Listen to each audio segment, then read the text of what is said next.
Bismillahirrahmanirrahim. Assalamualaikum warahmatullahi wabarakatuh. Apa kabar teman-teman sekalian?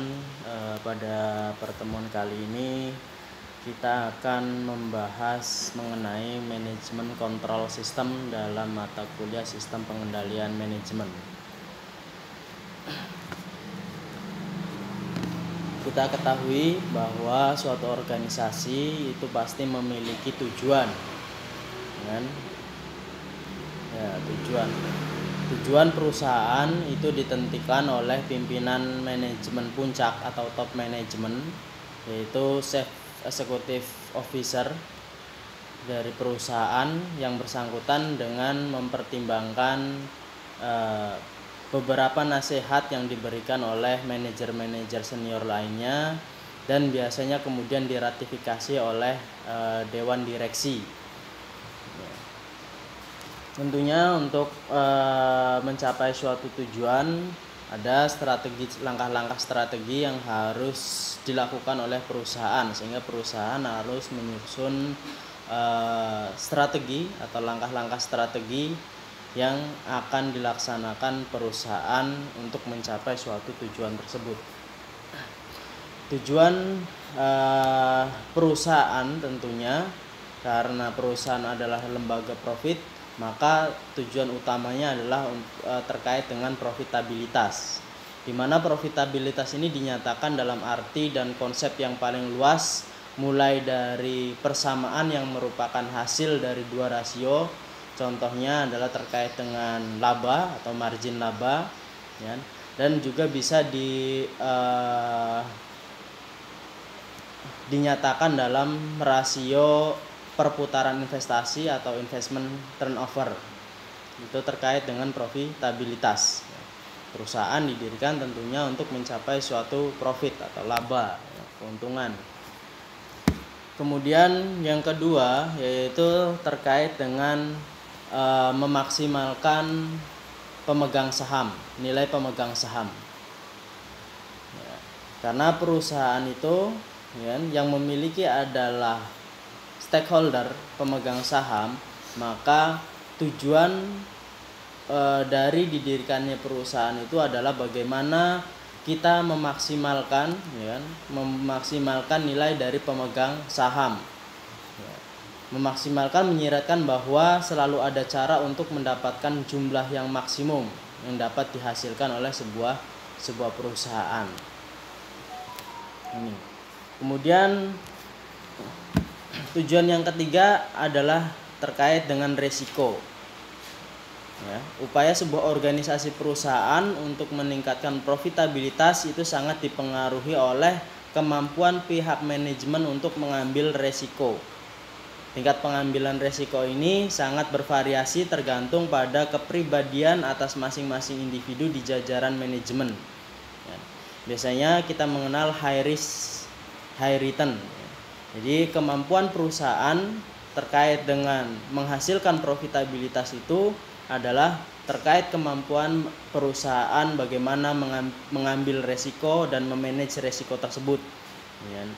Resiko apabila dapat dimanage dengan baik itu juga akan menjadi peluang bagi perusahaan. Jadi peluang buat perusahaan. Seperti halnya contoh, ya.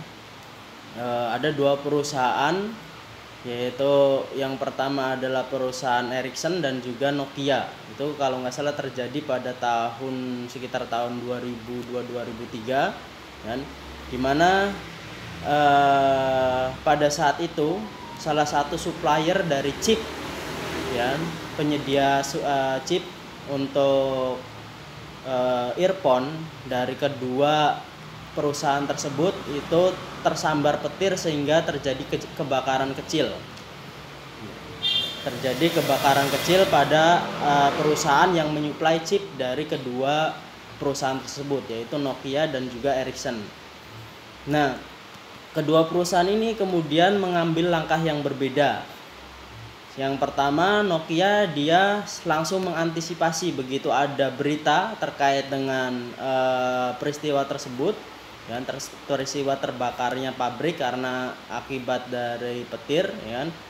Kemudian Nokia mengambil tindakan langsung ya kan dengan mencari alternatif supplier penyedia chip tersebut. Sedangkan Ericsson ya kan, karena dia menganggap peristiwa tersebut adalah sesuatu hal yang kecil, kebakaran kecil saja yang kemudian kebakaran itu bisa diantisipasi oleh perusahaan, maka pihak Ericsson tidak mengambil tindakan apapun. Ya. Nah, sehingga ternyata dari aktivitas dari kebakaran tersebut, dari peristiwa kebakaran tersebut justru mempengaruhi dari kinerja produksi perusahaan supplier chip tersebut, ya, sehingga kemampuan memproduksinya menjadi menurun. Karena perusahaan Nokia di situ dia sudah mengambil suatu keputusan atau tindakan alternatif dari resiko tersebut, ya, sehingga dia tidak bermasalah dalam hal kegiatan produksi, ya, karena supply kebutuhan chip untuk earphone-nya itu sudah terpenuhi oleh supplier lainnya, sehingga aktivitas produksinya tidak terganggu.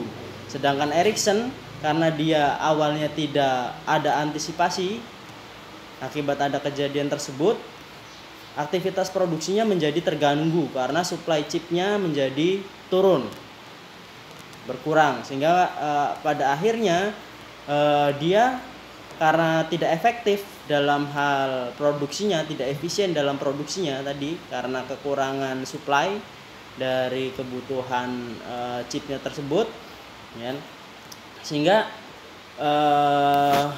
biayanya menjadi tidak efisien, sehingga dia kalah dengan Nokia. Sehingga pada tahun tersebut perusahaan Ericsson keluar dari industri tersebut. Nah, itu adalah salah satu contoh bagaimana perusahaan mengelola risiko. Jadi setiap risiko itu kalau misalkan dikelola dengan baik akan menjadi suatu peluang, akan menjadi keuntungan bagi perusahaan. Kemudian tujuan yang keempat adalah pendekatan banyak stakeholder. Organisasi-organisasi terlibat dalam 3 jenis pasar, yaitu pasar modal, pasar produk, dan pasar faktor.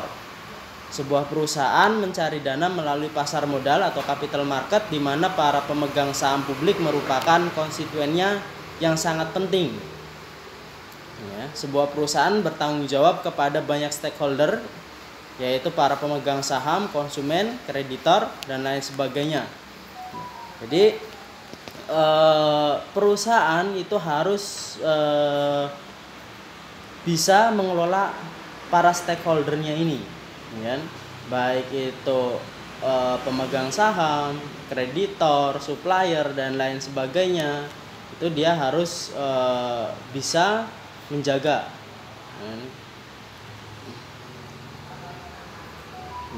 konsep masing-masing. Nah, kemudian terkait dengan konsep strategi, walaupun definisi berbeda satu sama lain tentang bagaimana mendeskripsikan atau mendefinisikan dari strategi itu, ada suatu kesepakatan umum bahwa strategi itu mendeskripsikan arah umum yang akan dituju oleh suatu organisasi untuk mencapai tujuannya. Atau kita bisa juga menyebutnya sebagai langkah-langkah yang akan ditempuh oleh suatu organisasi untuk mencapai suatu tujuannya.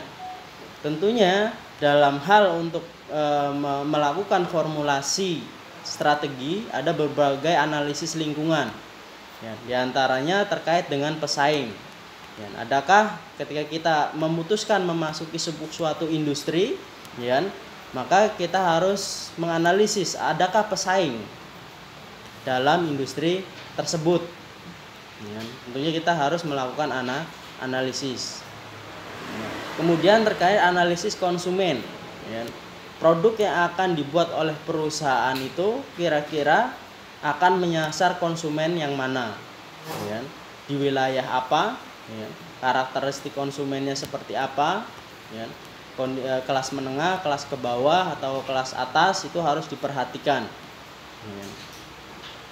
Kemudian terkait dengan pemasok, ya, Pemasok yang akan mensuplai kebutuhan dari faktor-faktor produksi, bahan baku dan lain sebagainya. Apakah perusahaan telah memiliki jaringan kepada pemasok yang memiliki bahan baku yang dibutuhkan oleh perusahaan, baik secara kuantitas maupun kualitasnya, untuk mendapatkan input yang ekonomis. Ini. Kemudian yang ketiga yaitu terkait dengan regulator. Sebuah perusahaan yang berdiri di sebuah wilayah atau negara tentu akan terikat terkait dengan peraturan-peraturan, peraturan-peraturan perizinan, dan juga ini akan mempengaruhi bagaimana perusahaan memasarkan produknya. Kemudian kondisi sosial politik di wilayah tersebut, bagaimana sosial politik di tempat di mana perusahaan itu berdiri, karena kondisi sosial dan politik ini juga mempengaruhi kinerja perusahaan ke depan.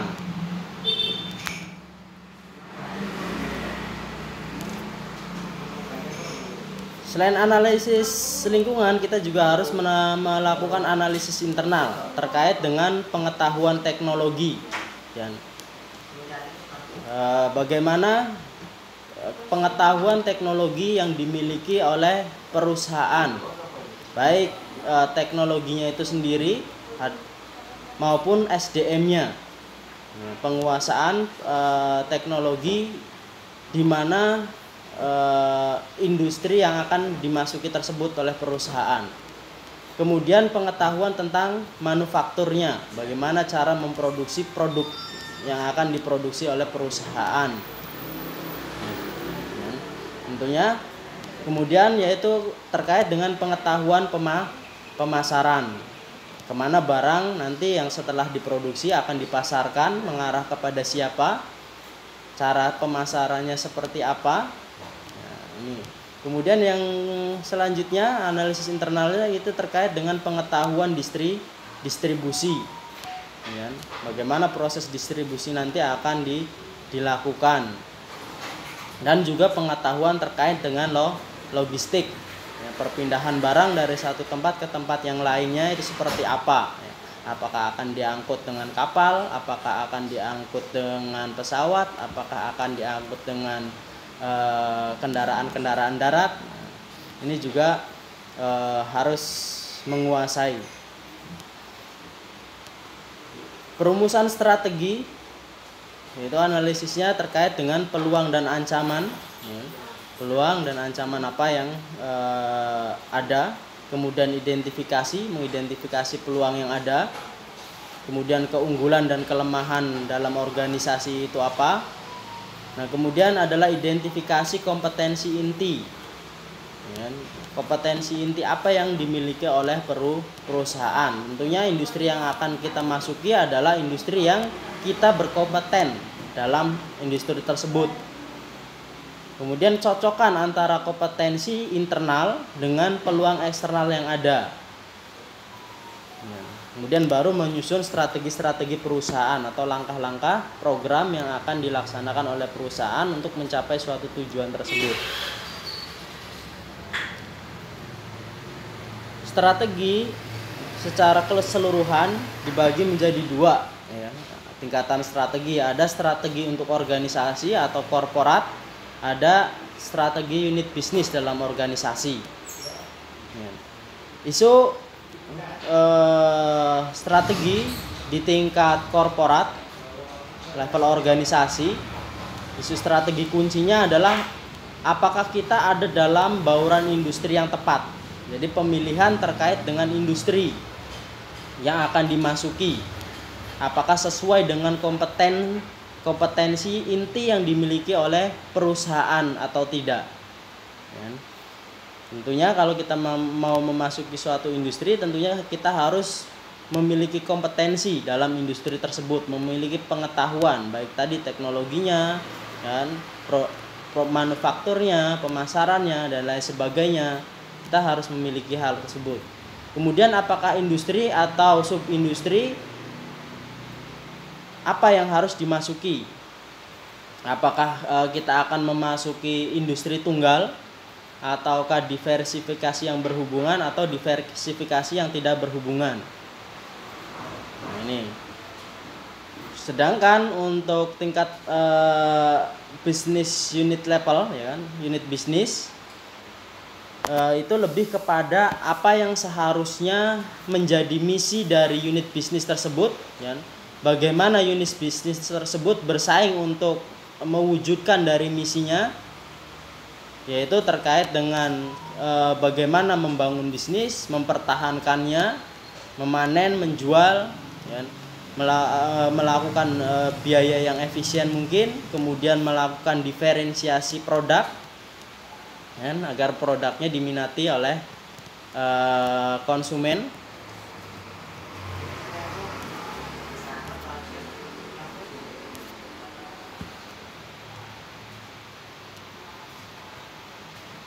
Ya, strategi korporat adalah mengenai keberadaan di tengah-tengah bauran industri yang tepat. Jadi bagaimana perusahaan memilih industri apa yang ingin dimasukinya. Ya. Bisnis di mana perusahaan akan berpartisipasi dan penugasan sumber daya antar bisnis-bisnis tersebut.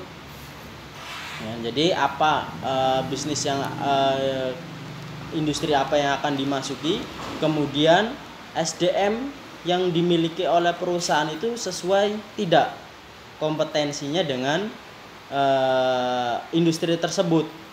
Kalau sesuai berarti nanti terkait dengan penugasan, ya, penugasan bagaimana pengorganisasian sumber daya yang dimiliki, ya, pada struktur-struktur yang tepat.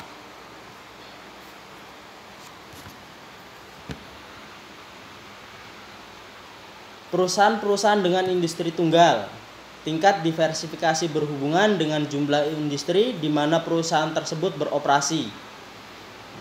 Jadi yang dimaksud dengan industri tunggal adalah perusahaan yang dia fokus terhadap industri tersebut.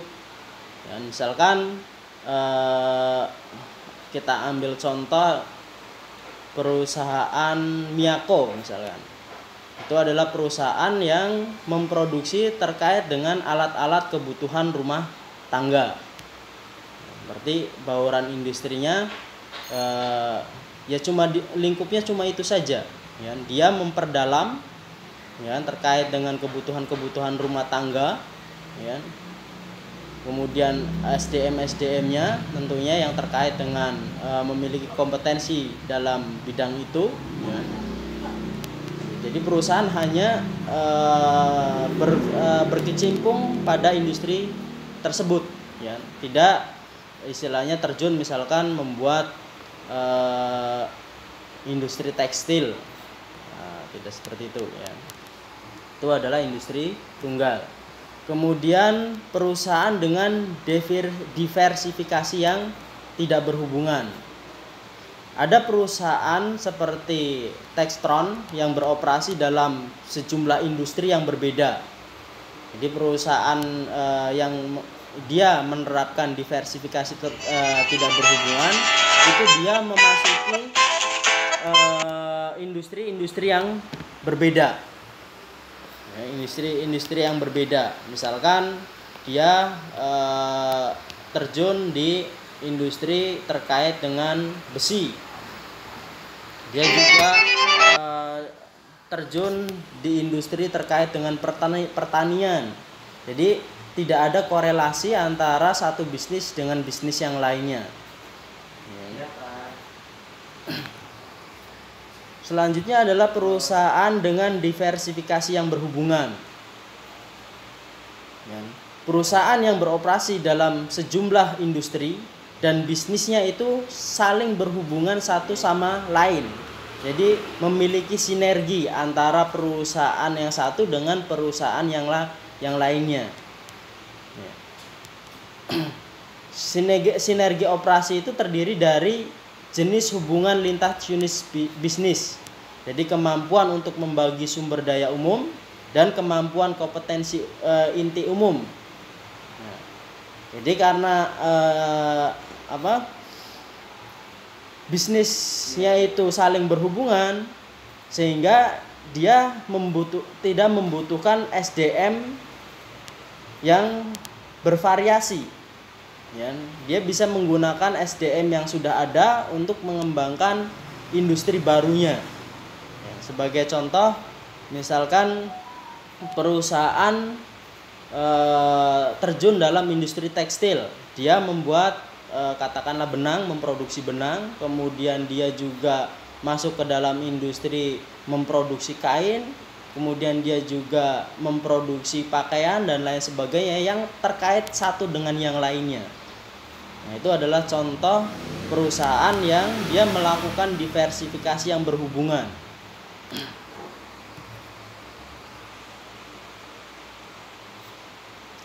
Kompetensi inti adalah kemampuan yang digunakan oleh perusahaan untuk mencapai kinerja yang lebih tinggi dan menambah nilai signifikasi bagi pelanggan. Oleh karena itu, pertumbuhan berbasis kompetensi dan diversifikasi itu mempunyai potensi untuk berhasil.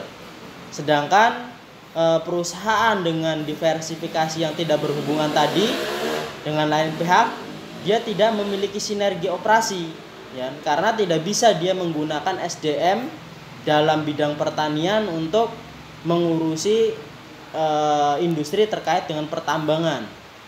Ya, sehingga dia harus mencari istilahnya orang yang ahli dalam masing-masing bidang tersebut. Ya, karena tidak memiliki sinergi tersebut, sinergi operasinya berbeda. Nah, sebagian besar perusahaan yang melakukan diversifikasi tidak berhubungan itu umumnya dia mengalami kegagalan. Banyak mengalami kegagalan. Nah, implikasi dari desain sistem pengendalian, strategi korporat adalah suatu rangkaian dengan strategi industri tunggal di suatu ujung spektrum dan diversifikasi yang tidak berhubungan di ujung yang lain. Diversifikasi yang berhubungan ada di tengah spektrum. Jadi banyak perusahaan tidak sesuai bila digolongkan ke salah satu dari 3 kelas ini.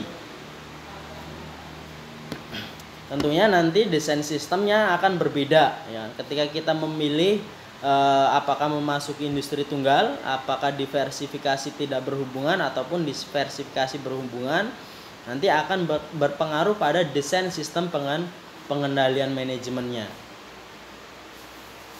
Nah, sedangkan strategi unit bisnis itu berkenaan dengan bagaimana menciptakan dan memelihara keunggulan kompetitif dalam masing-masing industri yang telah dipilih oleh suatu perusahaan untuk berpartisipasi.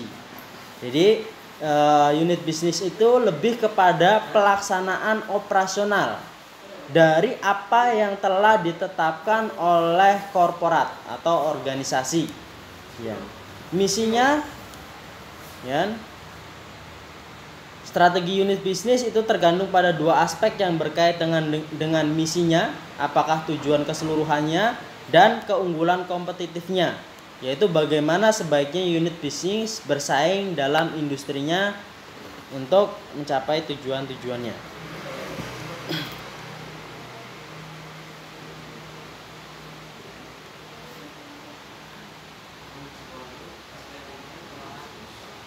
Ya, jadi unit bisnis itu lebih kepada menjalankan strategi yang telah perusahaan atau korporat tentukan.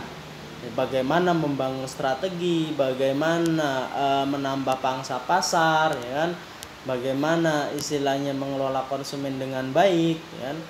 Nah, itu terkait bagaimana melaksanakan strategi tersebut secara baik, bagaimana memanen, ya, mempunyai tujuan memaksimalkan laba, ya, dalam jangka pendek dan arus kas, bahkan dengan mengorbankan pasar.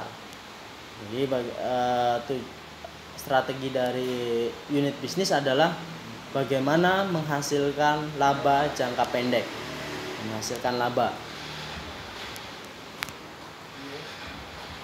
Kemudian divestasi, misi ini menunjukkan suatu keputusan untuk mundur dari bisnis melalui proses likuidasi perlahan atau penjualan segera. Jadi kalau unit bisnisnya itu sudah dianggap tidak menguntungkan, ya, daripada kemudian membebani unit bisnis yang lainnya untuk menutupi kerugian-kerugiannya, lebih baik dilakukan divestasi, ya, dengan cara melakukan likuidasi, ya, menjual aset-asetnya atau penjualan secara segera, menjual perusahaan tersebut. Setiap unit bisnis harus mengembangkan keunggulan kompetitifnya untuk dapat melaksanakan misinya. Ini 3 pertanyaan yang saling berkaitan harus dipertimbangkan dalam pengembangan keunggulan kompetitif unit bisnis. Yang pertama adalah apa struktur industri di tempat unit bisnis beroperasi. Kemudian yang kedua adalah bagaimana unit bisnis harusnya mengeksploitasi atau memaksimalkan struktur industri. Dan yang ketiga, apa yang akan menjadi basis keunggulan kompetitif intinya.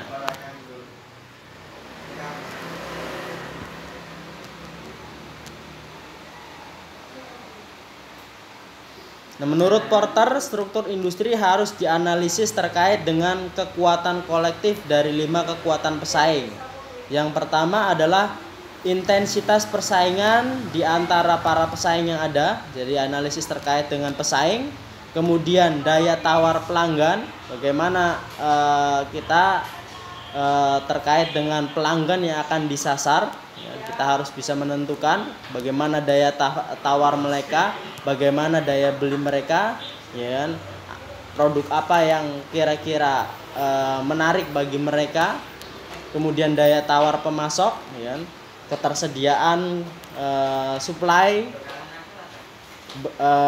faktor-faktor industri, faktor-faktor produksi seperti bahan baku dan lainnya, ya kan?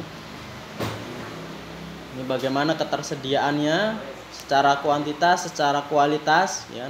Kemudian ancaman dari barang substitusi, ya. Barang yang sejenis yang memiliki manfaat yang mirip, barang-barang yang memiliki kemiripan secara fungsi. Nah, ini juga harus menjadi perhatian. Karena kalau misalkan barang kita ada barang substitusinya, kemudian barang kita dinilai secara kualitas jelek atau mungkin mahal, maka membuka kemungkinan pelanggan untuk pindah kepada barang substitusi tersebut. Kemudian yang kelima adalah terkait ancaman pendatang baru yang masuk industri. Ini juga harus diperhatikan. Ini analisis industrinya tadi sudah dijelaskan.